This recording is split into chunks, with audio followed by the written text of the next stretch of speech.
You haven't changed their futures.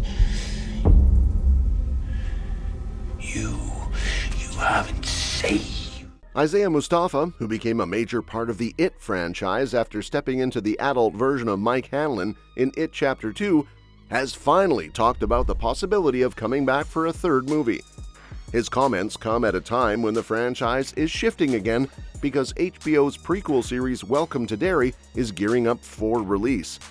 The original story traces back to Stephen King's massive 1986 novel, and Muschietti's two-part movie adaptation carried the iconic material into modern horror. Mustafa joined the cast in the second film, taking over from Chosen Jacobs, who played young Mike in the first chapter. Now, with Bill Skarsgård returning as Pennywise for the prequel, the world of Derry is expanding in a bunch of new directions. While talking to Screen Rant as part of his Instacart Super Bowl advertisement, Mustafa was asked directly whether he'd be open to showing up again somewhere in the franchise. Even though he believed the story was finished after It Chapter 2, he explained that he could never rule anything out because a world like this can surprise anyone. When he said he would never say never, he made it clear that Mike Hanlon's story doesn't feel permanently closed to him. He admitted he always assumed nothing else would continue after the second film, but he still left the door open simply because the franchise works in unpredictable ways. According to him, you never know when Mike can appear again. He also talked about how Welcome to Derry looks like the real path forward for the franchise because it offers a way to expand the mythology instead of just repeating the same story.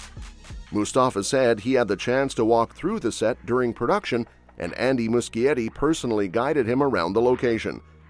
Even though he never signed an NDA, he chose to keep quiet and avoided teasing anything too specific.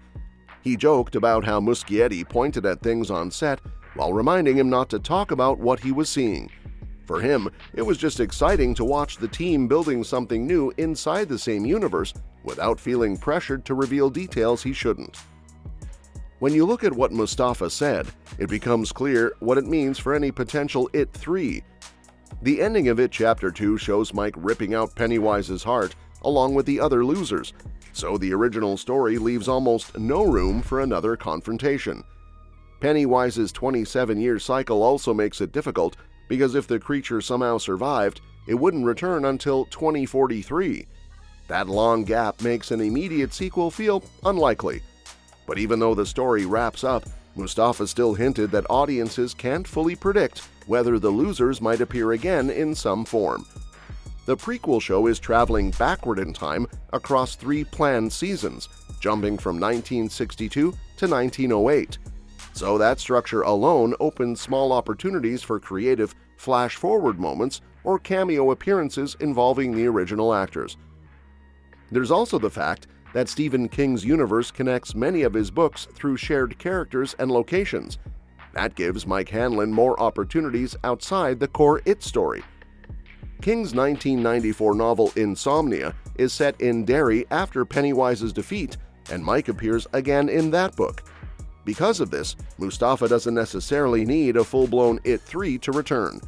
He could appear in another adaptation that uses King's larger world, which makes the future more flexible. Welcome to Derry could also include brief flashes into the future or hints of the characters' adult lives, creating natural spaces to bring Mike back in small but meaningful ways. The It franchise is built on material that continues to find new audiences because it blends supernatural horror with psychological fear. That's why its universe keeps expanding in ways that don't always rely on a direct continuation. The miniseries, the 2 modern films, and the upcoming prequel all show that the mythology surrounding Derry has room for new characters as well as returning ones. The story of Pennywise comes from a creature that has existed for thousands of years, so going back into history gives the franchise another angle without forcing the original story to move forward in an unnatural way. When Mustafa elaborated on what he saw while visiting the set of Welcome to Derry, he explained that the show fills gaps fans have thought about for years. He said the team is approaching the world in a way that honors the original films because it expands the lore instead of contradicting it. The new series will follow a different group of kids who experience the earlier cycles of Pennywise's terror. and it will reveal more about the catastrophic events tied to the creature's appearances.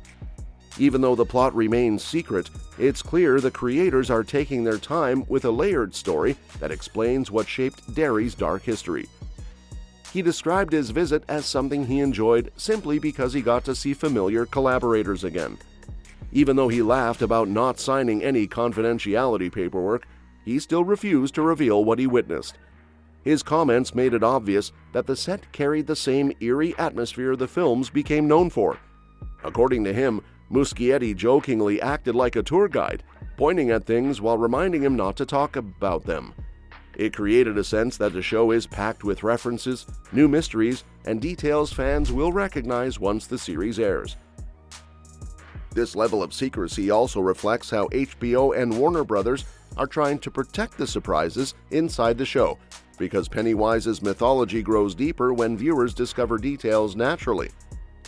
Even though the series doesn't have a release date yet, Season 1 is confirmed for this year, and Muschietti has already planned a 3-season arc.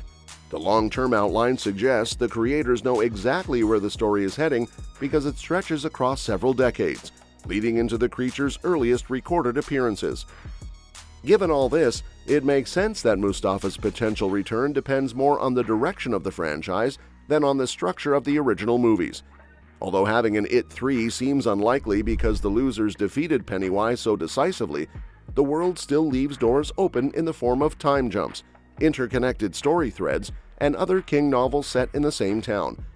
It also helps that Pennywise is part of a cosmic mythology in King's universe, tying into larger concepts that appear in books like The Dark Tower and Insomnia.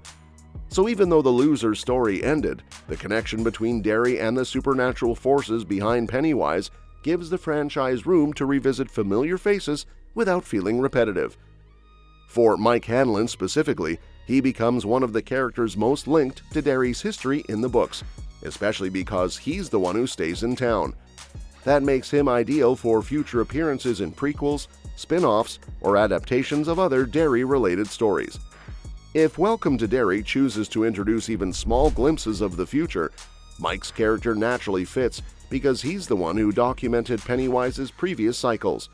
His perspective offers continuity in a story that jumps across time. Since the new show focuses on a different set of characters, the tone will shift, but the emotional core of the franchise remains the same because fear, trauma, and survival are constant themes. The new group of losers will face their own horrors, and because the creature is ancient, no generation in Derry escapes its influence. That is why the prequel feels like the right direction for expanding the story. It brings in new characters while deepening the mythology that fans already know.